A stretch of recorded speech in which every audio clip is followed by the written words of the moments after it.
وسلم عليه. بسم الله الرحمن الرحيم. باب التلبينة للمريض. وبسند متصل منها إلى أمير المؤمنين في الحديث محمد بن إسماعيل البخاري قال حدثنا حبان بن موسى قال أخبرنا عبد الله قال أخبرنا يونس بن يزيد عن عقيل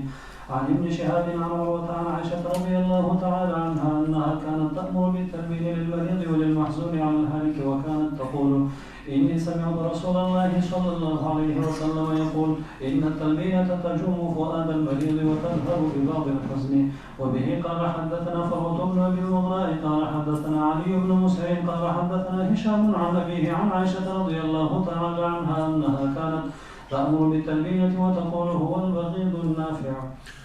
تلبینه مخکې مو یو ترمذي شریف کې کچېرې ویلې وه، دا د صحت په لحاظ باندې خو ډېره مفیده ده، خو د خوند په لحاظ باندې څه کمزوري لري. د اوربشو اوړه هغه چنري کې په اوبو کې بیا څه شات یا څه غوړ ورګډ کې نو د خولې کې وایي څه داسې ډېر خوند نه لري، ځکه هم دا وي بغیز مبغوزه ده، د چا زړه مریض ښه نه ورته کېږي، لیکن فایده یې ډېره ده چې ما درته مخکې په هغه وخت کې تعبیر په شیره کړی و چې دا ښځو ته یې برابري زړه ته طاقت ورکوي. د موږ تاسو شیرې خو ډېرې خوندورې دي، خو ګوړه ییب کې اوړه د غنمو وي په اندازه غوړي شاین ویب کې د هغه وخت خو د مسکنت حال و، د اوربشو اوړه د هغه به خدای چې خوند څرنګه وي، نو ځکه بغیز عنوان ذکر کوي، خو د هغه دپاره فایده منه ډېره ده، زړه ته طاقت ورکوي، مرضونو دا شیانو تخفیف راځي.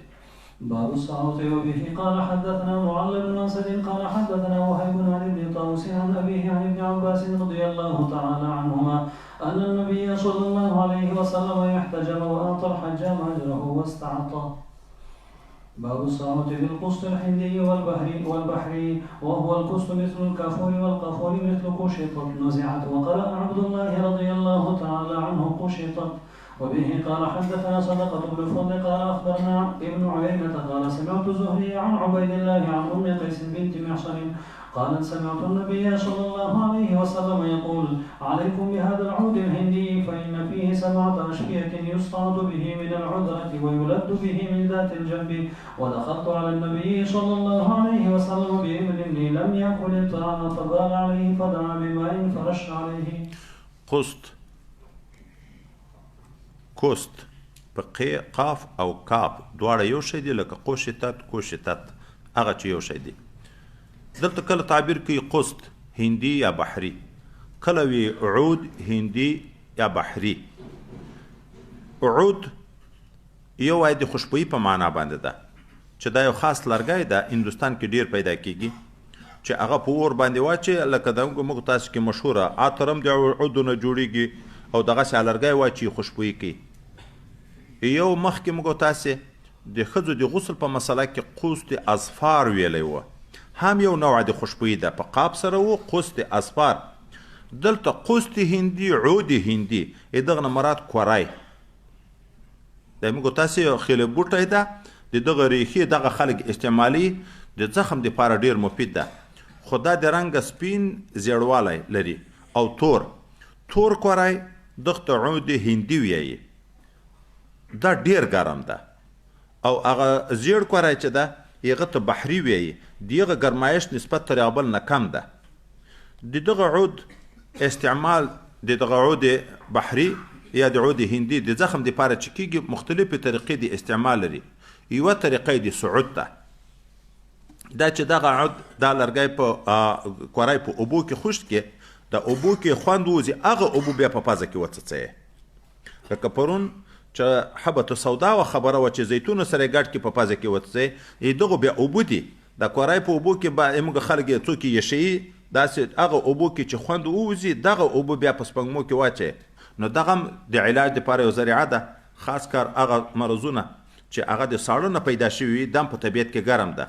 هلته وایي په هغه دماغو کې چې پرون مو ویلې څه رطوباتو کې وچوالی راغلی،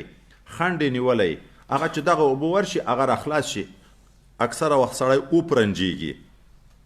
هغه د پرنجېدن سره هغه شی راخلاص شي، د سر درد و تکلیف او نزله هر څه خدای پاک صحیح کړي. باب أي ساعة يحتجم واحتجم أبو موسى رضي الله تعالى عنه ليلة. وبه قال حدثنا أبو معمر قال حدثنا عبد الوارث قال حدثنا أيوب عن ابن عباس رضي الله تعالى عنهما قال: احتجم النبي صلى الله عليه وسلم وهو صائم. باب الحجامة في السفر والإحرام. قاله ابن بحينة رضي الله تعالى عنه عن النبي صلى الله عليه وسلم. وبه قال حدثنا مسدد قال حدثنا سفيان عن عمرو عن عطاء وطاووس عن ابن عباس رضي الله تعالى عنهما قال احتجم النبي صلى الله عليه وسلم وهو محرم.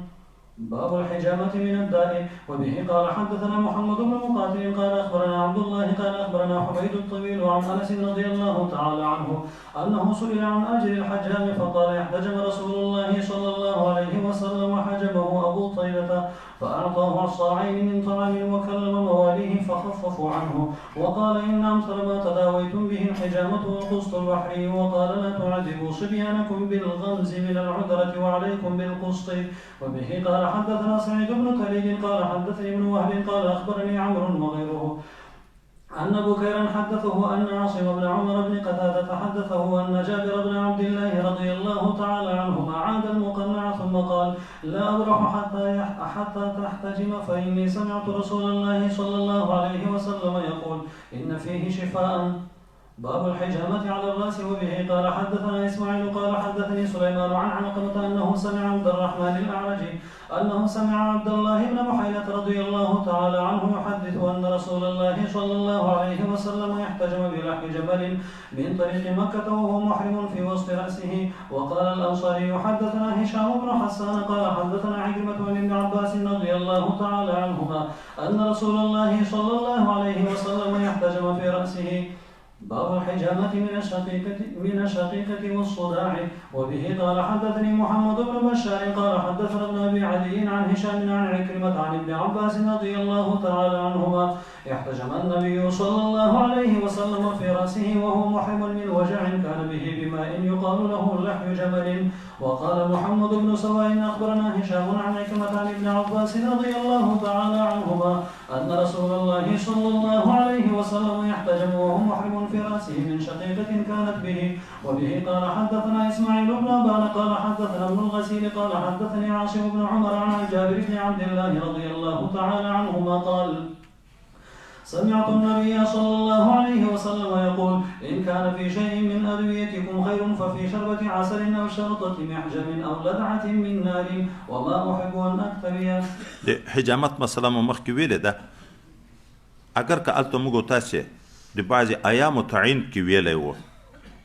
18 19 21 د میاشتې په دغو شپو کې د ورځو په باب کې متعین ویلی و پنجشنبه جمعه هفته یکشنبه دوشنبه سه شنبه په ورځ باندې نه یو قول کې چهارشنبه په ورځ باندې نه دلته اوس دا عنوان ذکر کوي شپه یې که ورځ یې ممانعت شرعي نشته دا خبرې صرف د تجربې په لحاظ باندې دي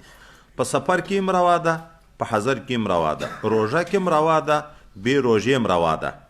په سر کې په نور بدن کې په هر ځای کې روا ده صرف د فایدې په لحاظ باندې و اشاره حکیم ده د میاشتې چې د 15 ورځې تیرې شي د دغه نه بعد دغه شپې مناسب شپې دي خو دا خبره ده وایي چې سړی نه وای د غسل خانې نه یې راوتلی حمام یې نه یې کړی دغه وخت کې د متصل حجامت نه کوي او ډیر په مړه خېټه ډیر په لوږه کې مثلا سهار ناشته یې کړې ده بیا 10 بجو 9 بجو په دغه ټیم کې دی کوي په ډیر لوږه کې دیم نه کوي په ډیر مړخ کې دیم نه کوي د ګرم د غسل خانې نه چې راوځي نه وای حمام یې کړی په دغه وخت کې دیم نه کوي مخه یې جما یې کړې ده د جما سره متصل په داسې وخت کې دیم نه کوي نور وای شپه ورځ ذاتي هغه نه لري فرق نه لري چې په هر وخت کې کوي صرف یو عبارت کې لحی جمل چې نبی علیه الصلاة والسلام ښکار ولګوه دا لحی جمل وای په دوه معنا ده نوم د یو علاقې هم ده د علاقې په نامه باندې هم صحیح ده چې اطلاق وشي څوک وای دا هغه کوي چې د دې اوښ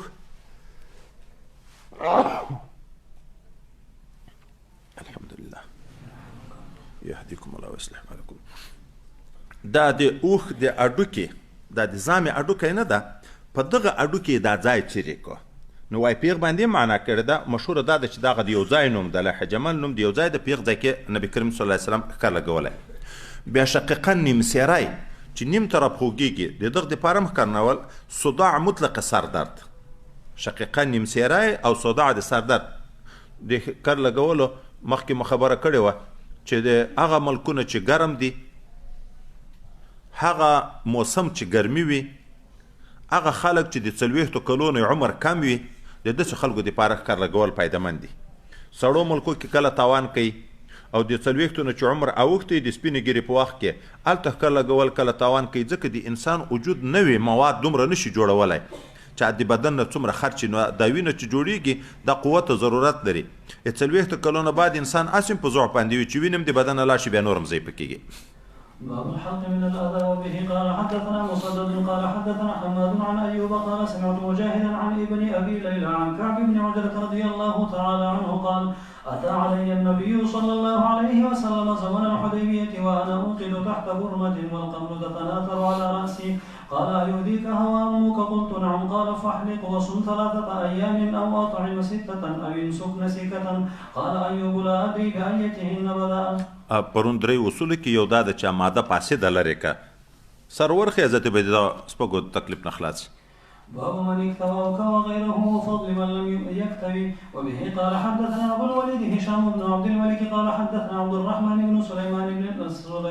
بن الغسيل قال حدثنا عاصم بن عمر بن قتادة قال سمعت جابر بن عبد الله رضي الله تعالى عنه عن النبي صلى الله عليه وسلم قال إن كان في شيء من أدويتكم شفاء ففي شرطة محجم أو لذعة بنار وما أحب أن نكتوي. وبه قال حدثنا عمران بن ميسرة قال حدثنا ابن فضيل قال حدثنا حسين عن عامر عن عمران بن حسين رضي الله تعالى عنهما قال لا رقية إلا من عين أو حمة فذكرته لسعيد بن جبير فقال حدثنا ابن عباس رضي الله تعالى عنهما فقال قال رسول الله صلى الله عليه وسلم عرضت علي الأمم فجعل النبي والنبيان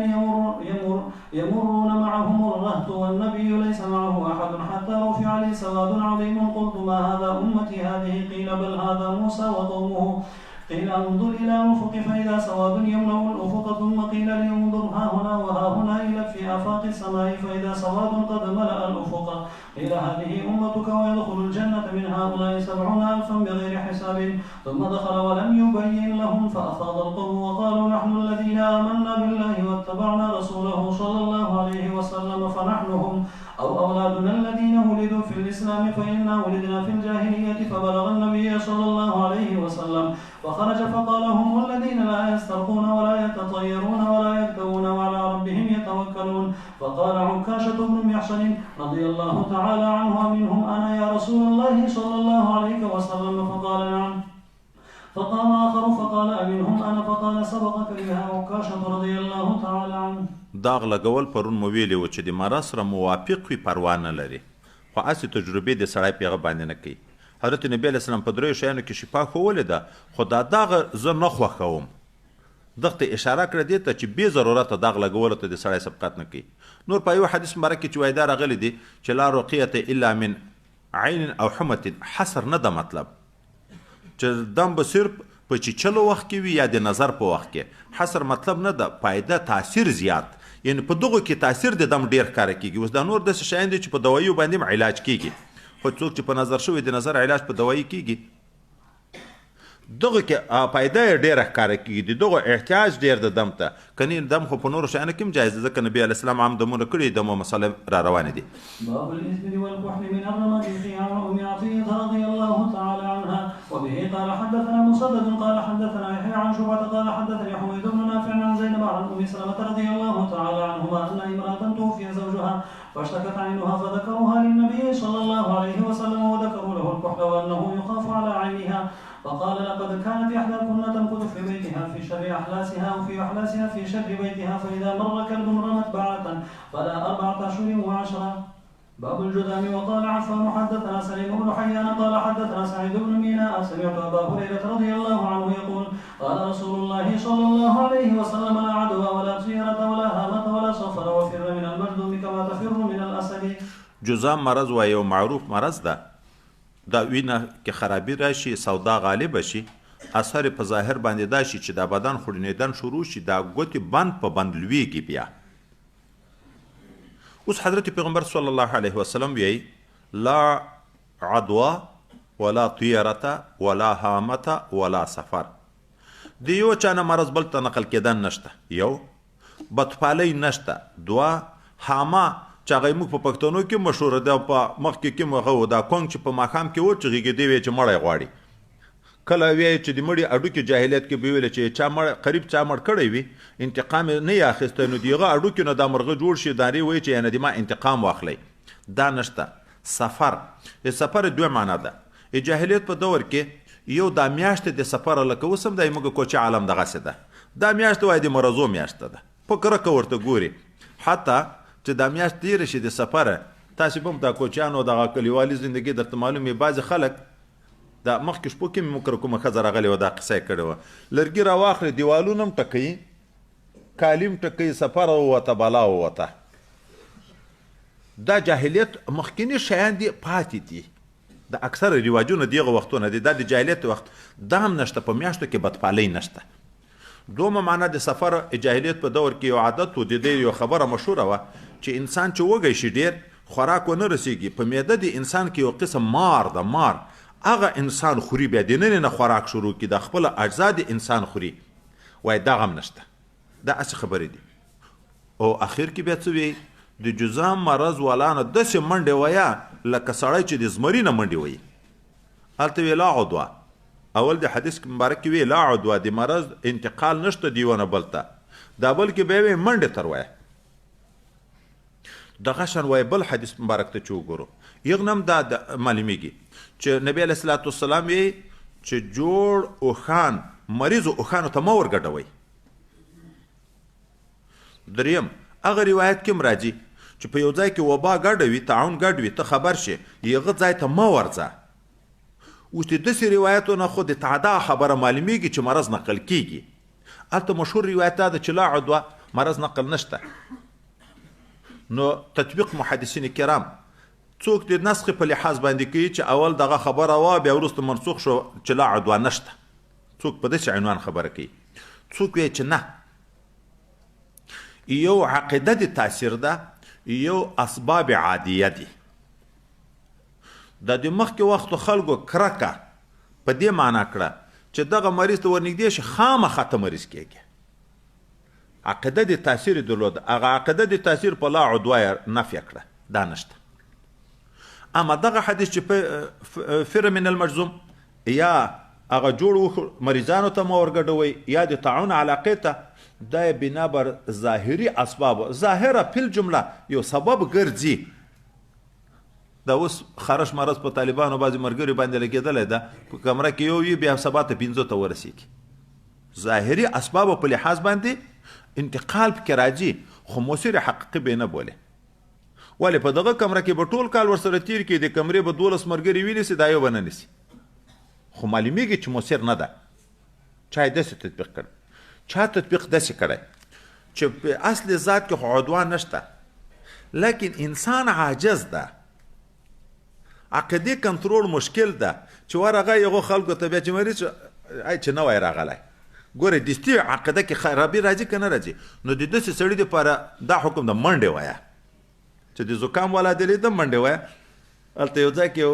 کورنۍ مشهوره په دغه کرکه باندې ډېره وه بیا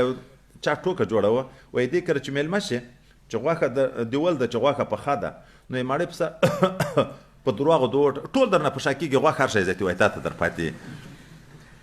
نو بعضې خلک داسې کرکه ډېره کوي مؤثر حقیقي بولي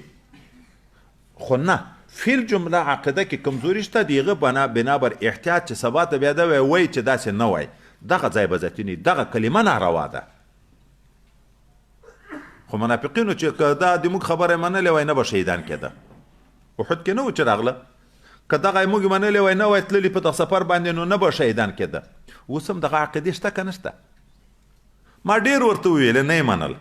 ما ډېر ورته ویل نه یې منل هغه د اکسیډنټ یې وکړو ما ډېر ورته ویل نه یې منل هغه د بمبار پوه شو شهید شو ما ډېر ورته ویل نه یې منل پلانکي سره یې دوستي وکړه داسې شو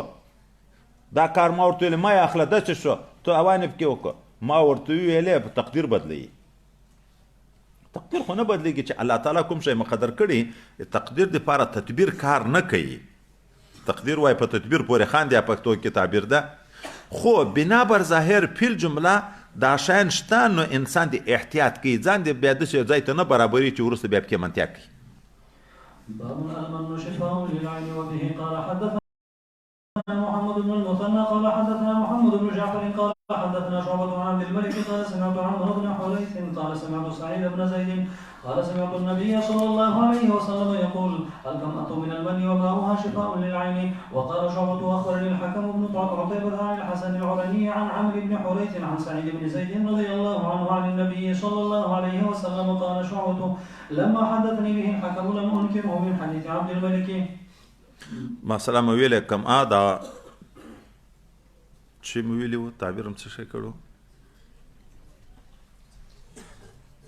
څوک څه ورته وایي بیا دم دی خو مخکې دا تېر و که نه د لیوه پسکی څوک ورته وایي څوک د مځکې دانې ورته وایي دغه مرخیړی غیبي شین کېږي د تا تکلیف ته ضرورت نشته نو تشبیه ده د من سره لنډ تعبیر به ځای دا وکړي دا داسې ده لکه من خدایي رزق ته درکول کېږي تا خوارۍ ته ضرورت نشته پکې اوبه یې شفا دي د سترګو دپاره کله مجرد دي کله چې د بل چیز سره ګډې شي یا د خاصو مرضو دپاره چې د حرارت و ګرمایش نه سترګو کې تکلیف وي دغه سوړ د په طبیعت کې د دغه اوبه بیا پیدا ورته کوي مطلقا نه چې بعضې خلکو دپاره بیا ضرر وخت کېږي. باب اللدود وبه قال حدثنا علي بن عبد الله قال حدثنا يحيى بن سعيد قال حدثنا سفيان قال حدثني موسى بن ابي عائشه عن عبيد الله بن عبد الله عن ابن عباس وعائشه رضي الله تعالى عنهم ان ابا بكر رضي الله تعالى عنه قبل النبي صلى الله عليه وسلم وهو ميت قال وقالت عائشه رضي الله تعالى عنها لددناه في مرضه فجعل يشير الينا الا تلدوني فقلنا كراهيه المريض للدواء فلما فاق قال لم انهكم ان تلدوني قلنا كراهيه المريض للدواء فقال لا يبقى احد في البيت الا لد وننظر الا العباس رضي الله عنه فانه لم يشهدكم. وبه قال حدثنا علي بن عبد الله قال حدثنا سفيان قال الزهري واخبرني عبيد الله بن عبد الله عن ام قيس رضي الله عنها قالت دخلت بابن لي على النبي صلى الله عليه وسلم وقد علقت عليه من العذرة فقال على ما تدغرن اولادكن بهذا العلاق عليكن بهذا العود الهندي فان فيه 7 اشفية منها ذات الجنب ويصعد من العذرة ويلد من ذات الجنب. فسمعت الزهري يقول بين لنا 2 ولم يبين لنا 5 قلت لسفيان فإن معمرا يقول أعلقت عليه قال لم يحفظ فإنما قال أعلقت عنه حفظته من في زهري. ووصف سفيان غلام يحنك بالإصبع وأدخل سفيان في حنكه إنما يعني رفع حنكه بإصبعه ولم يقل أعلق عنه شيئا. لدود خاص دوایی به دوی جوړه کړه بیا به چې کوم طرف خوږېدو تجربه دا وه د بدنۍ چوخته به په دغه طرف کې وینیو اوبه به هغه د دوایي اوبه به یې خولې ته ورتوی کړي دغه لدود هم یو بهترین علاج و په هغه وختو کې حضرت پیغمبر علیه السلام د مرض قصه مه کړې وه چې دی لدود ورته کو نبي علیه السلام انکار وکړو خیال یې دا و د دی چې خو مریض هسې د دغه نه بد کېږي نبي علیه السلام به یې وکړه دی په خوله کې ورتوی کې بیا نبي علیه السلام انتقام واخیست مسله مو نوره ویلې ده. حضرت پیغمبر صلی الله علیه وسلم یې موږ تاسې پښتو کې ژوبۍ عذرا نه ده دا یې کنکۍ ژوبۍ لوېدلې بیا عادت دا وي سپین سرې ښځو ته هلته یې وروړي بیا بعضې ګوتې په یرا بعضې په رنګ په چشي ورته ککړه کړي داسې دغه ژوبۍ ته برابر کړي داسې په زور یې ورچې کوي دا اډیم یو خواته بلې خواته دغسې په زور ورماتوي وینې کوي حضرت نبي علیه السلام یې په دغه ولې تکلیف ورکویه خو دا کواری په اوبو کې واچوئ چې اوبه یې ووځي سعود په پزه کې ور وڅڅوئ دا وګورئ پزې د لارې نه خو ځي ستوني ته دغه علاج ده. نور مخکې موږ ویلي وو چې خو هغه هم د ګرمي نه پیدا کېږي او دغه کوری خو هم ګرم ده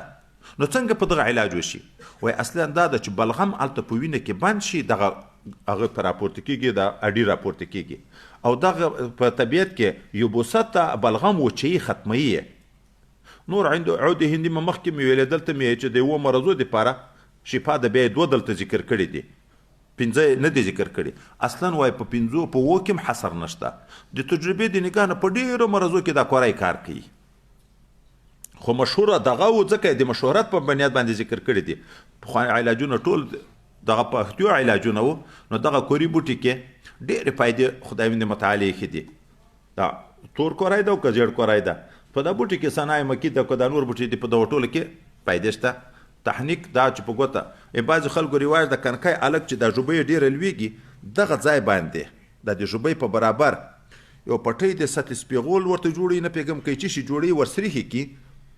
هغه کلکه پورې نښتي بیا تاره مې پورې په دا تار یې داسې سوکه سوکه کش کوي دا هم نشته. نبي علیه السلام دغه ته څه ضرورت ده چې یا په دغه تکلیف کوئ یا ګوتې جګوئ، خو دغه هغه کوي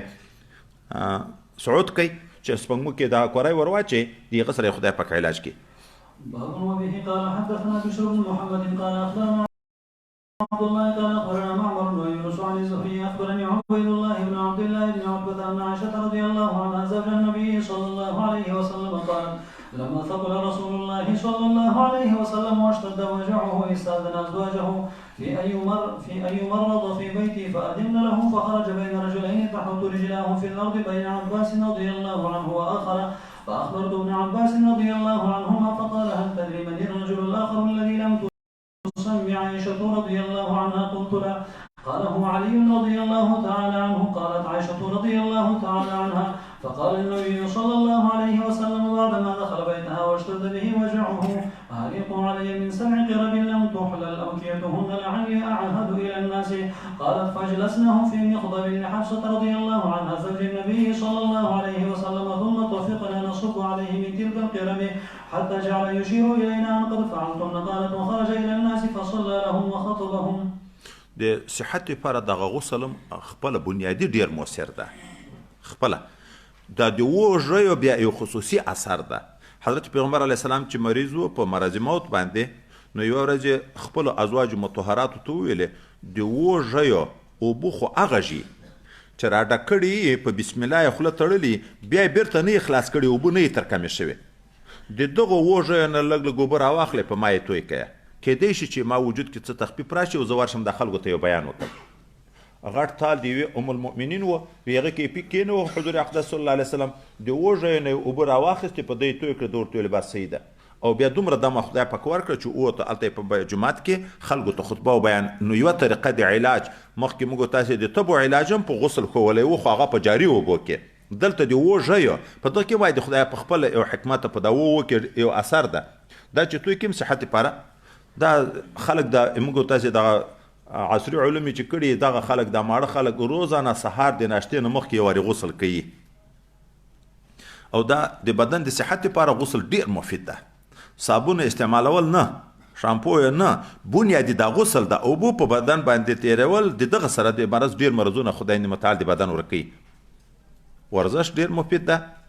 دا غسل ډېر مفید ده، ښه غوښه ډېره مفیده ده. باب العذرة به قال حدثنا ابو اليمان قال اخبرنا شعب عن الزهري قال اخبرني عبيد الله بن عبد الله ان ام قيس بنت محصن الاسدية رضي الله تعالى عنها صدق خزيمة وكانت من المهاجرات الاول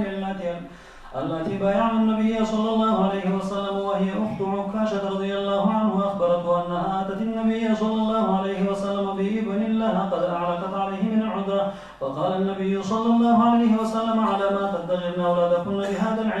العلاق عليكن بهذا العود الهندي فان فيه 7 اشفية منها ذات الجنب يريد الكست وهو العود الهندي. وقال يونس واسحاق بن راشد عن الزهري علقت عليه. باب دواء الموطن وبه قال حدثنا محمد بن بشار قال حدثنا محمد بن جعفر قال حدثنا شعبة عن قتادة عن ابي المتوكل عن ابي سعيد رضي الله عنه قال جاء رجل الى النبي صلى الله عليه وسلم فقال ان اخي استطلق بطنه فقال اسقه عسلا فسقاه فقال اني سقيته فلم يزده الا استطلاقا فقال صدق الله وكذب بطن اخيك تابعه النضر عن شعبة. پرون مو ویلو دا هغه وخت کې چې خاص مواد فاسد په معده کې جمع شي، د هغه نه چې دستونه ولګېږي، د هغو دپاره شات اثر لري. که دغسې عام عادي دستونه وي نو شات په خپله قبض کشا دي، هغه خو دستونه زیاتې کمې نه. نور مو د شاتو مسله کې پرون ویلې او مخکې مو غالبا یو وارې د دغه فایدې ذکر کړي دي. الله تعالی ډېر لویې فایدې پکې ایښي دي. دا وورۍ چې په مسواک باندې اچوي، دا وورۍ مضبوطوي چې مسواک پوهیې. سترګې په تورۍ د سترګو نظر وای ورسره زیاتېږي. ویښتان چې د چا تویېږي هغه په غوړ کې او ویښتان مضبوطېږي. او سپږې چې بدن کوي، چې بدن غوړ کې سپږه بیا هغه بدن ته نشي ورنږدې کېدی. چې خورې معدې ته حرارت معتدله ورکوي چې د معدې ضرورت ته. دا د معدې پټونه بوخڅۍ د دغو په مابین کې چې دا کوم چرکیات جمع شوي وي دغه صفا کوي، رګونه صفا کوي، د رګو خولې خلاصوي، ینې ته طاقت ورکوي، ګردو ته طاقت ورکوي، مثانې ته طاقت ورکوي، دا د خوړلو په لحاظ باندې دا فایدې دي. او که تازه شی غوښه تازه غوښه پکې کېږدي په شاتو کې 3 میاشتو پورې تازه ساتي. بانجان مانجان چې په هغه کې کېږدي په شاتو کې کېږدي تر 3 میاشتو پورې ساده دغسې تازه ساتي.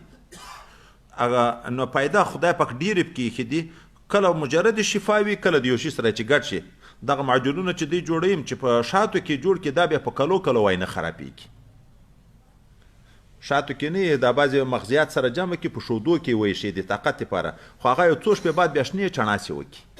چې په خپل وخت کې زر نه شي ونه خوړل شي هغه کوي. خو په دا شاتو کې چې کوم معجونات شی جوړ شي دغه وایي هغه حفاظت د طبیعت کوي تر ډېره وخته پورې بیا نه خرابېږي.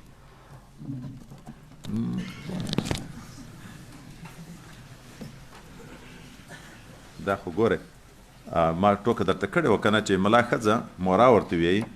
یو پوست نه یې ژای جوړوه تر خراب شو، بل نه د ونه یې جوړ کړو بیا یې بریتونه تاوول چې دا هم زه ومه چې بله ښځه وایي دغه هم نه شوه کړی. دا ما پرون کم د دغه دپاره کته چې سبا ته خو مې ورځ لیده